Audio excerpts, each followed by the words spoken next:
Hi guys, welcome back to my channel. Today's video is going to be my review recap of The Haves and the Have-Nots season 6 episode 1, Afraid of Flames. Okay, so the episodes open with Jeffrey in jail because you know at the end of last season Jeffrey went to jail because Veronica she went to court and said that her son confessed to the murder of Quincy Maxwell. And then she asked the judge to recuse herself, and the judge asked her why, and she ended up playing the tape of Justin and Jeffrey like in the bed and stuff in the hotel room, and he ended up getting arrested in the episode. So this episode is open with Justin walking through the prison, talk about Harrington trying to feel like he don't know who Jeffrey is, and Jeffrey's like, "What are you doing? It's me." Like, you know how he always in his little confused mode or whatever. So Justin ended up cuffing him and taking him into this interrogation room, telling him that he turned off all the cameras and stuff, and then he tried to like kiss and rub all on Jeffrey. And Jeffrey like, "Stop, just leave me alone. Like, what are you doing?" And Jeffrey's like, "Don't you see all these cameras in here? Just I make sure they weren't working." But Jeffrey didn't fall for the foolishness. He just told him to just leave him alone and stuff. And he told him that he was sorry about how his mom went into court and exposed him. I was like, "Jeffrey, why are you sorry? You already told him how your mom was, and he chose to continue messing with you and taking the bait." He thought Veronica was bluffing, which everybody know on this show she rarely ever bluffs. Like, if she says she's gonna do something, she's gonna actually do it. So he ended up telling him, talking about he got something set up for her and how he's gonna handle it. And Jeffrey kept asking him, are you gonna kill her? Like, he's trying to like figure out if he's gonna kill her or not. And Jeffrey and Justin would never come out and say it. He was like, "Well, you say the camera's not working, so why are you not saying it?" He was like, this is not the place to talk about it, because he was like, the DA set up people in the jail and in the system to take falls for stuff. And I'm like, is the system really corrupt like this? I always hear stuff like this happens, but they bring it up on the show, and Jeffrey was like, he doesn't care about any of all that stuff. He just want to know like what's going on. And Justin won't even tell him. And Justin telling him that he was like, "You need to go back to your wife." He talked about he hasn't been home in days since Veronica showed the tape in court. I'm like, you really gonna have that lady mad by the time you get home. But she probably gonna cool off by the time he does make it home, since he said he haven't been home in a few days. And Jeffrey was like, "Go home to your wife.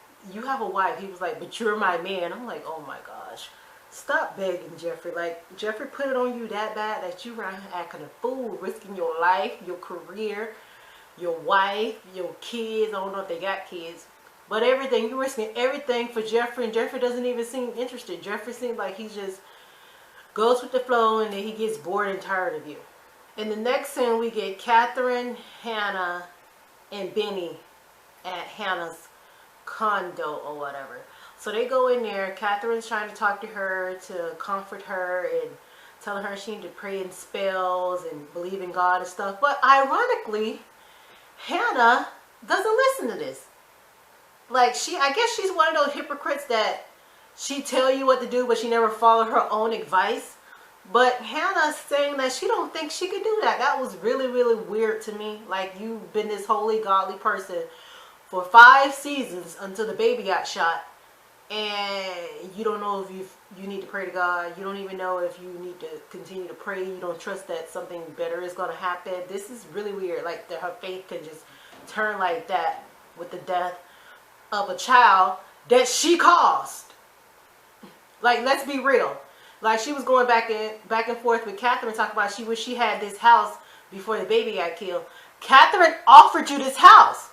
She offered you this house, a car. You took the car. Job, another job. You didn't want to take any of those. The only thing you took was the car. And this is really your fault. You the one went to war and had Wardem following you. Like, they already told you to leave war alone. You went to war thinking you could calm things down because he was like a kid when you took care of him, when he used to hang with Benny and Candice when they were younger. This is all Hannah's fault. They follow her back. Of course, if they looking for Candice and Benny and the kid, of course they probably gonna have somebody follow you. Like, you didn't use your brain. But this baby, I agree with Candice. I don't think Candice, like, she set her up. But I agree with Candice. This is all Hannah's fault. If Hannah would have took the house they wouldn't have got shot up. Because I'm quite sure that house is in like a gated neighborhood and stuff. This is Kathryn. These are rich white people. I'm quite sure the house was in a gated neighborhood and stuff. They couldn't break in. She took the car, and if she would have took the job, she wouldn't have had time to go around looking for war and looking for Candice and all this other kind of crap that was going on. Because let's face it, how did she get money for gas anyways? Because she didn't have a job. And all Benny's stuff got took too. But in this scene, Kathryn was still offering her a job. And she was like, no, I don't want to come back and work for you. Not as a maid and all that stuff. Kathryn was like, well, you could just help the people like get set up and stuff until they get settled in and stuff. She still didn't agree to that. Then finally at the end, she finally agreed. Because Kathryn was trying to offer her other type of jobs too, not just from maids. But she still wouldn't take the job, saying that their family's been through too much in order for her to take the job. But you took the car, and you took the house. You need a job. How you gonna pay light bill, water bill, cake bill, phone bill, car insurance, gas without a job? You already don't want to take anything else from Kathryn. You expect Kathryn to pay all that too? But then Mitch comes over. He came in there and spoke to them, and then Benny wanted to talk to him in the kitchen. And Mitch was like, how you get this house? He's like, oh, the choirs gave it to us, but we need to hurry and get up out of here. And Mitch was like, why? He was like, because I don't trust them. Like, they covered up the sun hitting me. And I'm like, Benny, that's a good idea, because like, Benny was like, they could get mad at us and put us out on the street any day. But yeah, I wouldn't trust nobody that covered up their son hitting me either, almost killing me. And then had a nerve to cover it up, and then one confessed to it. I don't even know how did they confess to it. I think Hannah finally like pressured Kathryn to admit to it. I can't remember. But if I were Benny, I wouldn't trust him either. So Benny in there showing him this truck that he's looking at that he said is $45,000, and he's trying to get Mitch's mob family to loan him the money. Mitch was like, you're gonna have to pay high interest on that, and Benny really don't care. And he was like, well, they gonna come after my family? He was like, not for $45,000. They're just gonna mess you up really bad. You sure you're gonna be able to handle that? Like, especially with your mom not gonna be able to take that. Benny was like, he'll take the risk. So he ended up saying he's gonna call his uncle or somebody to give him the money. And I'm like, Benny, don't do it. Some bad gonna really happen, and we can't have you around here crippled and stuff. You know your mom got too much pride, so you really need to pay the bills. You know Candice not gonna pay the bills. So Benny ended up saying they're gonna leave and they're gonna go over to the hotel. And Mitch like, hotel for what? He was like, he need to see Candice. And he was like, she's still in the same hotel? He was like, yeah, you could just wait in the car. So Benny gets there. No, so Candice over in the hotel with this John or whatever. So he walks in, she's standing there looking all sexy and all this stuff. And she was telling him to take off his clothes. And then he started taking off the clothes. She was like, you have the money? How much you? And he was like, yeah, I got the money. She was like, give me your wallet.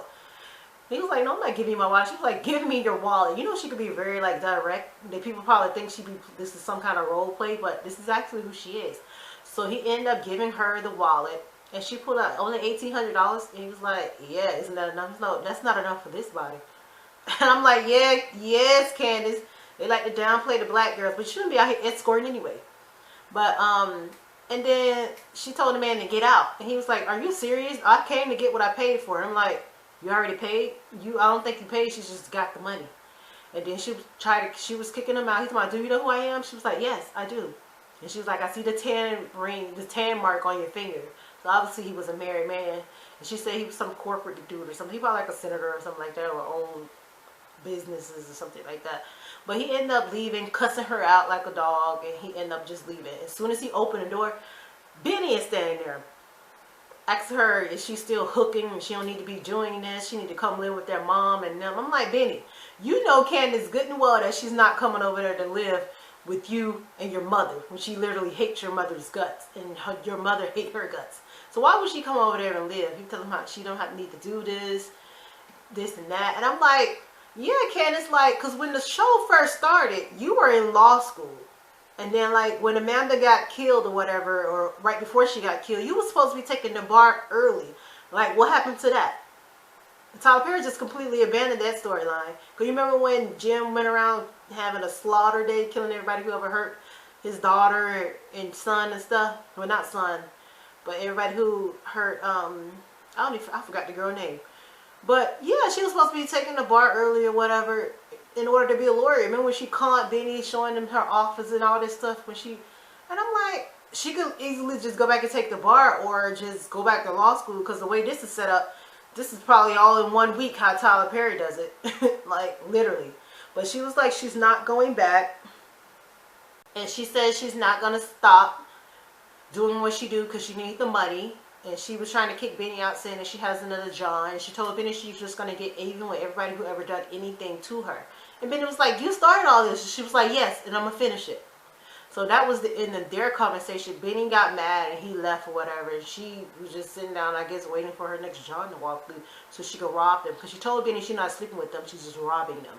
And I'm like, girl, this is really dangerous. Because it's going to get around that you're around here robbing people. And somebody going to beat the mess out of you. And have you laying out in the middle of the street like a rabid dog. Next, we get Jim at the hotel. Because when Kathryn and Hannah were having a conversation at the house earlier in the episode, Jim called her talking about his credit card decline. So Kathryn went down to the hotel, and she already had all of Jim's credit cards turned off. Now that was really petty. But she went down to the hotel, Jim badgering the hotel people like, you know who I am, me and my wife own 70% of the hotel, so give me a room, blah blah this, blah blah that. So Kathryn walked in there and she was like, Kathryn, my card's not working. She was like, I know, I got them turned off. So he was calling her Kate, trying to get back in her good graces. And she was like, yeah, I have to turn off. My attorneys told me that we need to keep all our money separately until the divorce is final. I said, ooh, Kathryn probably made Jim sign a good prenup. Because, you know, she the one with all the money. That's probably why he was with her for so long.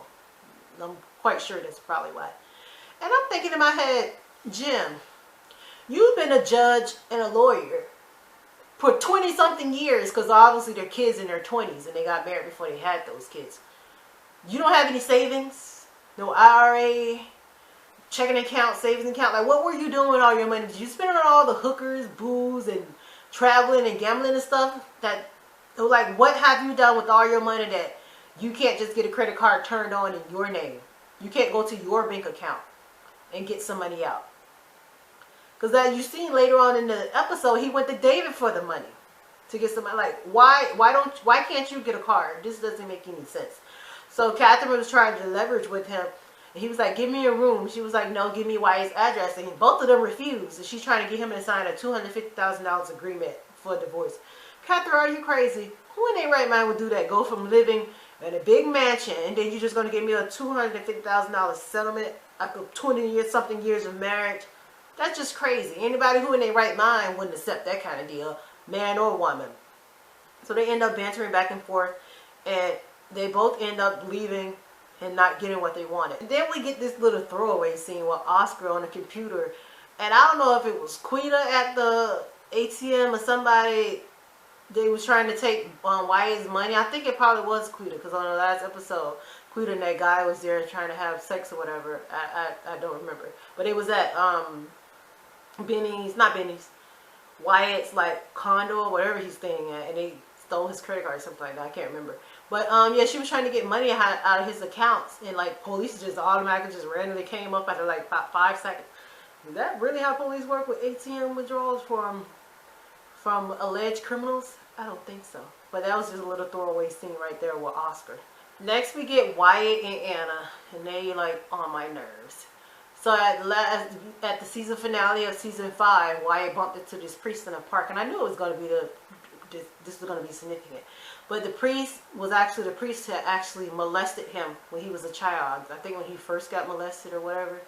And he was in there telling Ana how they took him down in some basement or something like that, and started touching on him and other priests and stuff like that.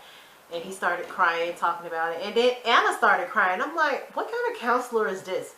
Like, you're supposed to keep a straight stone face and not get emotional with the patient when they're telling you a story or something. I know you can relate to them and stuff like that, but you're supposed to not cry. You're supposed to be poised and just sit there and holding your emotions while they get it all out. But she started crying, was saying she was molested too. I couldn't make out who she said she was molested by, but she said she was molested too. And then they was crying and hugging and bonding. Then Wyatt kissed her, and they started making out and looked like they was about to have sex. I knew that was going to happen because he kept pushing up on her and she kept trying to deny it or whatever, but I don't know. I just hope she ain't Celine's daughter. Did Celine have a daughter? I think she only has 2 sons or whatever. But I hope she's not related to Celine, because you know how Tyler do. All these people are intertwined somehow. But yeah, they end up making out and about to have sex, and that was the end of that. Next we get David and Erica. Now David, he don't pull up to this new big mansion in his little G-Wagon with Erica. And they get out, he shows her the house. He was like, this was the house I was going to share with Veronica when she burned down the other house, whatever, but he never got the chance to move in because she started acting crazy and he asked for a divorce. Erica's like, but you live in a condo. He was like, yeah, this was too much house for me. So they didn't go in the house. He started showing her around and stuff, and asking her who her ex was, and she wouldn't tell him. And he was like, he wanted her to move in, and she was like, no, they just met. And she was like, and plus I only have the clothes that's on my back. I said, girl, run this game on this old man. He was like, here's my credit card, you can go buy some more. I said, David fell right into the trap. And of course she's not going to give him a name because it's war. And he knows war, because him and Jim got dealings with war. But she held on to that or whatever, and then there was a knock, and it was Jim, so she like left or whatever. I'm quite sure she probably was eavesdropping. They didn't show it, but knowing her nosy ass, she probably was eavesdropping. And Jim came over there telling him about the credit card that Kathryn got cut off, how he needs somewhere to stay and all this crap. And he asked David for his credit card, and David was like, he don't have it. He gave him cash. He was like, oh, she that good of a piece of behind that you gave her your credit card? I said, child, this girl got David whipped. You hear me? Remember last season he was tearing it up in that hotel room. But he keeps talking about he want to meet her, he want to meet her. And David was like, no, I'm not going to let you meet her. I'm like, yeah, David, because he's probably going to try to take her. But, so he ended up giving him like a wad of cash, and he telling him that he'll be over there later. Because he said he's going to put the hotel in his name, in David's name. I guess because the hotel probably going to block it if he try to put it in his name because of Kathryn's orders. Because like the head manager, whatever, he does whatever Kathryn says. So I don't know. Maybe that's probably why he told him to put it in his name. But I'm quite sure Kathryn probably gave him the name to not use David's name as well, because you know that's going to be Jim's next option. So I don't really get it with that. And then Jim was telling David about how he couldn't get in touch with Mama Rose, how she'd been ignoring their call. Because you remember last season, Mama Rose put Jennifer Salazar in front of the news station saying, crier victim who wrote on the body. And they just thrown it out there, wrapped this saran wrap like she was a butterfly cocoon or something like that. And he was like, well, I only know one way to get through to him. And this was David's talking, saying, and get through Hannah's son, Benny, because he's really close with Mitch, because this is how this all started. Which it is how it all started, when David went to that, Benny's junkyard, acting a fool out there, had the phones turned off and acting crazy. And then Mitch ended up telling his grandma about David and them, how they was acting crazy. Because David was mad that Veronica was having an affair with Benny, so he was trying to get revenge on him and all this crap. So that really did how all this started, going back and forth with Mama Rose and Jim acting a fool with her. I can't believe David around here being the sugar daddy for Erica and Jim. Just really crazy. And the last scene we get was the last scene of last season's episode when Veronica and Melissa was in the truck, because after she pulled that little stunt at the courthouse, this truck was following them, and it kept ramming them in the back, and it finally flipped the car over.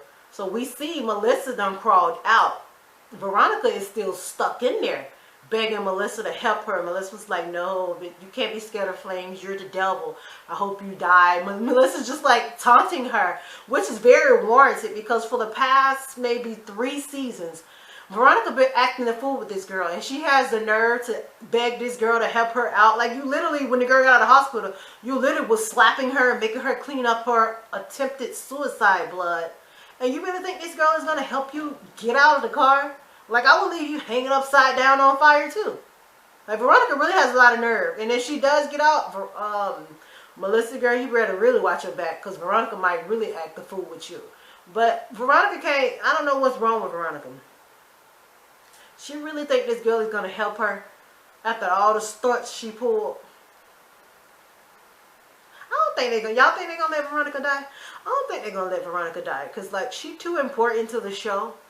even though I can't stand her, she's like the person you love to hate. Like, some stuff she does is warranted and funny, but other stuff is just really cruel and ignorant and over the top that you would think that nobody in real life would do it. So I don't know. I don't think they're gonna get rid of Veronica, but they need to like really teach her a lesson. Like, if she's like stuck in there or in a coma or some shit, they need to give her wake up call so she won't really be acting the fool. But have she really got her wake up call on this show? Not that I recall. She was never really injured or anything. But the only thing that really probably took her over the edge when David actually filed for divorce. And then with Jeffrey being gay, she's really been acting a fool too. So, I don't know. But that's my review, recap of the Haves and the Have-Nots Season 6, Episode 1. Don't forget to subscribe to my channel and leave a comment down below if you think I missed anything, or if you actually watched the show, what do you like about the show. I'm going to start back doing it regularly. Hopefully it doesn't make me stop doing it like I did last season, because it was really getting really draining. It was only about 5 scenes in this whole episode, but don't forget to subscribe to my channel, give this video a thumbs up, share the video, like the video. All my social media links are down below. If you want to write into my advice column, DanniGivesAdvice@gmail.com. All my ebook Football Wags off of Amazon Kindle for 99 cents. Kindle Unlimited, you get to read both parts for free if you have Kindle Unlimited. I really like to hear your feedback on those as well. And thank you guys for purchasing my book. It does show me when you purchase it. And if you have Kindle Unlimited, it does show me when you actually read the book by the pages. So thank you guys for that as well. Don't forget to subscribe to my channel. Bye.